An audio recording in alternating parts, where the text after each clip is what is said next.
21st January 2011, I got a phone call telling me that there'd been an accident on site. At first I thought that it was, if someone had tripped over and just, and broken an arm or something like that, but it soon became apparent how serious it was. They told me that they thought that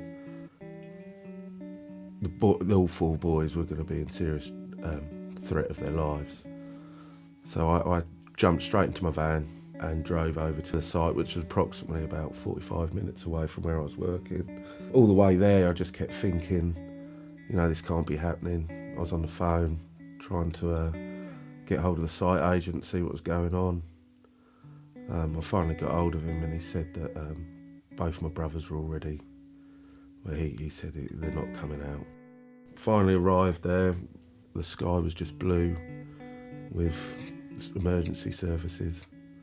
I was there for about maybe 50 minutes before anyone came and actually confirmed that they were they'd all died. I had all the families, my family and the other two, Adam and PJ's families ringing me constantly, just in total disbelief really, as I was. You couldn't believe that 4 people had died in one accident really. I then had to go and do an interview with the superintendent and a guy from the HSE. So I found that very hard because you were treated like a suspect even though they were your friends and your brothers. It took 3 years to get to the inquest, which in itself was an absolute roller coaster of emotions. The press, that was one of the most harrowing things, but for sure.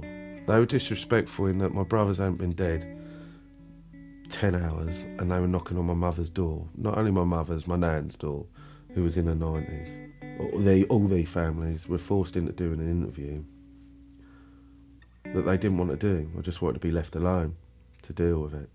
I didn't want everything splashed all over the newspapers. When we done the interview, I think it took 4 pages up of the local newspaper. I didn't want that. When we went to see the insurance company, obviously had to run through everything and that. Your insurances are based on your turnover. It only takes you to have one good year and you just roll your insurance over and then you've not got the cover that you need. My brother Dan had actually revamped all our insurances because we wanted to make sure that we were covered for the size we were getting to. So we'd spent an awful lot of money on those insurances. And the guy came and we were running through the accident and that. And he was basically looking for any loophole.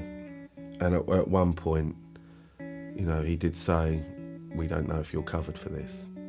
But in the end, it turned out that they were willing to back us and they, they kept to their agreement basically. But, well, I don't even know where I'd be now if that insurance company hadn't have stood by us as such.